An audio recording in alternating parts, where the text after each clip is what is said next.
السلام عليكم ورحمة الله وبركاته، أهلا بكم في فيديو جديد وخبر أو أخبار مهمة جدا جدا جدا.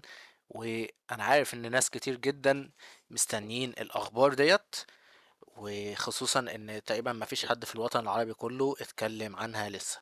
فقلت أبقى أول واحد يبقى ليا السبق في الكلام عن هذا الموضوع. طيب، مبدئيا أخيرا إن شاء الله لعبة أبطال الكرة الجديدة إنازوما 11 فيكتوري رود هتنزل على البلاي ستيشن 5 والبلاي ستيشن 4 وعلى الستيم. تمام. وطبعا هينزل امتى بالظبط؟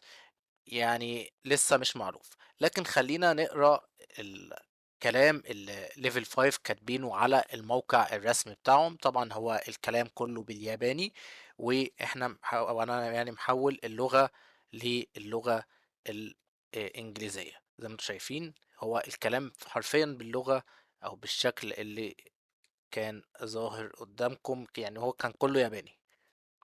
طيب خليني الأول أوضح لكم الكلام اللي مكتوب هنا قدامكم عشان نقدر، يعني زي ما بيقولوا، إن احنا نوصل لنتائج واستنتاجات من خلال الكلام اللي مكتوب دوت. طيب مبدئيا مكتوب ان اللعبة اخيرا هتصدر على البلاي ستيشن 5 والبلاي ستيشن 4 وستيم اللي هو الكمبيوتر، يعني من بداية من اصدار 1/1/4. طبعا احنا حاليا في 1/1/1 اتوقع، او 1/1/0 ده تقريبا الاصدار الاول، بعد كده كان في 1/1/1. المهم، خلينا اقول لكم كده اختصارا للموضوع. الكلام اللي مكتوب ده كله زي ما انتم شايفين، وفي صور وحاجات كده هنعرضها لكم، لكن خليني اقول لكم المهم. طيب مبدئيا بيقول لكم طبعا معروف ان البداية كانت في مايو، ليوم 20 كانت بداية البيتا. تمام. وهو يعني راجعوا كتير من طلبات الناس في الانازوما بوست، وبناء على كده هيقرروا الآتي. ان شاء الله هيعملوا تعديلات من بداية من 1/1/4، اصدار 1/1/4 على البلاي ستيشن 4 والفايف والستيم. تمام. وطبعا هو ميعاد العرض بالظبط غير معلن لحد دلوقتي. تمام. يعني هيعلن امتى غير معروف. وطبعا من المعروف ان يوم 28 يونيو هتبقى نهاية البيتا على جهاز النينتندو سويتش، وبعد كده مش هينزل تحديثات على ال ان جهاز النينتندو سويتش من بعد الفتره ديت. فممكن ده ما يكون قصدهم ان هو بقى ممكن ينزلوا التحديثات بعد كده على البلاي ستيشن 4 وال5 والستيم. تمام. لكن ممكن لو انت عندك النينتندو سويتش بعد الفتره ديت هيسيبوا فتره سماح انكم تلعبوا البيتا شويه على التحديث دوت. تمام.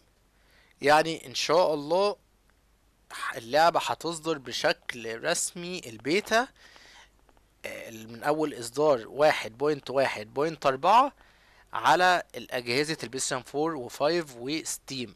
الناس اللي بتسأل على الموبايل ما جابوش سيرته. تمام مبدئيا كده.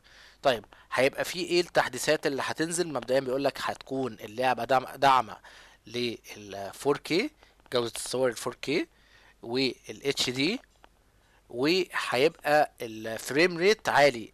هيبقى في دعم للفريم ريت. انتوا عارفين نينتندو سويتش او النسخه اللي نزلت ما كانش فيها فريم ريت عالي، كنت بتلعبها تقريبا ب 30 اف بي اس ثابت، ولو عاوز تعليها بتضطر تحمل باتش بيصلح الكلام دوت. واعتقد ناس كتير عارفه الدنيا ديت. وهيبقى في حاجه بقى، الناس اللي اجهزتها ضعيفه، هيبقى في اختيار الهاي كواليتي مود، اللي هو جودة الصور العالية، يا اما تفتحه او تقفله. يعني انا كنت اتمنى يبقى في كاستمايزيشن اكتر للجرافيك، مثلا يبقى هاي ولو وكده، بس هما تقريبا هيعملوها هاي كواليتي اون او اوف بس. تمام. وهيغيروا التايتل سكرين اللي هي شاشة البداية اللي في الاول. طيب الستوري مود او طور القصة هيضيفوا فيها حاجات جديدة، وهتكمل من اول الحتة اللي احنا خلصناها لما ساسانامي شاط او كان هيشوط الكورة واداها لساكورازي وشاطها. تمام. وبرضه هيبقى في حاجات جديدة، نظام اللعب بتاع الحجر الورقة مقص دوت هيعملوا فيه حاجات، وهتبقى واضحة تقريبا اكتر، لان كنت بتبص على ايدين الشخصية لازم متبقاش باينة اوي ساعات وكده. والكلام بس احنا هل هيبقى فيه مباريات؟ مش عارف. وهيعدلوا برضه في نظام ان انت تاخد الحاجات بتاعت الكور الزرقاء والحاجات اللي كنا بنجمعها دي. وواضح ان هم سمعوا كلامي. هيبقى في واضح كده ان هيبقى في خريطة داخلية في الميني ماب، وهيبقى في نظام ان انت لما تلف الخريطة تلف معاك، مش هتبقى ثابتة. تمام. دي من الاضافات اللي عملوها.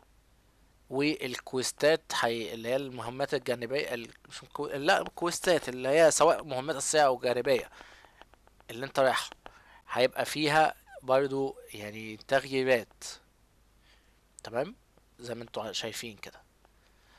وهيصلحوا برضو بعض البجات، وهيغيروا في اليو اي بتاع اللعبة. طيب.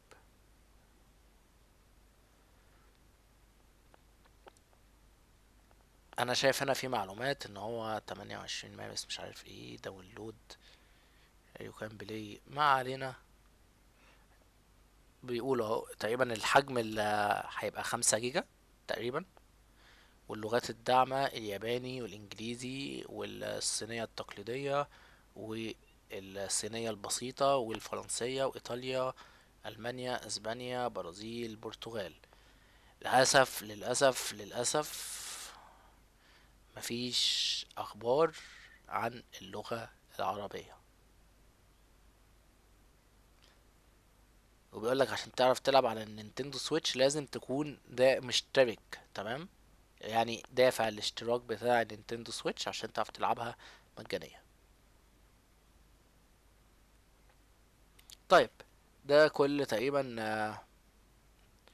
الكلام عن الإصدار 1.1.4. يا ريت يا جماعة نخش على طبعا هسيب لكم الرابط المقالة ديت في الوصف لو حابين تشيكوا عليها. وبرضو كل اللي احنا عايزينه يا جماعة منكم نخش على الانازوما بوست ونكتب لهم بليز اد او ميك Arabic language in the game. تمام. يعني نتمنى فعلا ان هم يضيفوا اللغة العربية، لان قصة جديدة وهيبقى مش كل الناس كويسة قوي في الانجليزي. حتى انا شخصيا ساعات بعض الكلامات ما ببقاش فاهم قوي، يعني ببقى فاهم الاساس القصة، بس يعني مش في بعض الحاجات بتبقى كلام صعب لسه يعني شوية يعني. فما بقدرش اجمع كل الكلام والحوارات بالظبط، فاهمين ازاي؟ فنتمنى ان هم يضيفوا اللغة العربية او حتى يضيفوها يا عم كترجمة. مش لازم يعني كسبيتش ويضيفوا ممثلين صوتيين وكده يعني احنا عايزين يا دوبك حتى لو تخلوا لغة الكتابة بس تبقى فيها عربي. نتمنى. وبس ده كده كان فيديو النهاردة، اتمنى يعجبكم. هو كان خبر مهم جدا قلت ابلغكم وابشركم. بس هينزل امتى ان شاء الله يعني انا مش عارف بالظبط، بس خير يعني ان شاء الله. وبس يعني ده كده كان فيديو النهاردة، اتمنى يعجبكم. وبعتذر على الإطالة في الكلام بس قلت أفهمكم الدنيا. ونتمنى اللعبة تنزل عن قريب برضو للهواتف، لأن أنا عارف ناس بتلعب على الهواتف أكتر بكتير من اللي بيلعبوا على باقي الأجهزة يعني. خصوصا أنا بتكلم عن الناس اللي هم عندنا في الوطن العربي بالذات. تمام. لأن كمان في ظل الأسعار الحالية وكده مش كل الناس معاها رفاهية إن هي تجيب مثلا جهاز قوي، او ان يبقى معاها بلاي ستيشن 4 او 5 او حتى نينتندو سويتش عشان يقدروا يلعبوا لعبة ابطال الكرة.